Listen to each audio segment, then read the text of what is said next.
How to send an effective product inquiry on Alibaba.com. Hi everybody and welcome back to our channel. Today we are providing you with a step-by-step tutorial that you can follow up to do so. So let's just dive right into the video and get started. First of all, obviously we need to head over to Alibaba.com and log in into our account if we're not logged in. Now we can search for the product that we want. So here we have search bar. We can just go over and search for it, for example, watch, and hit enter. After that, we can head over to the product piece. Let's say this is the particular product. We can open up the product piece this way.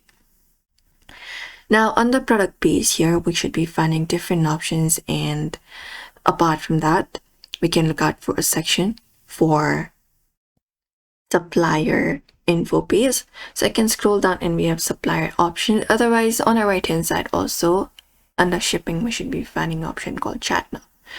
So we can click on this option, chat now, and once we have clicked on this option, what we can do is we can include the inquiry message.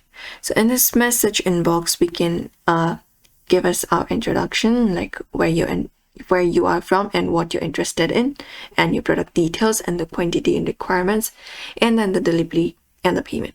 After that, click on send option and send it. And while you're doing so, make sure it's very clear and professional. Avoid vague messages like send me price, attach reference emails if possible, ask questions suppliers can answer very quickly, and make it very professional while you're doing so, like you're writing an email. After that, they should probably contact you, and you should be able to send an effective product inquiry this way. So that's it, everybody. We hope this video was helpful. Give this video a like and subscribe for more.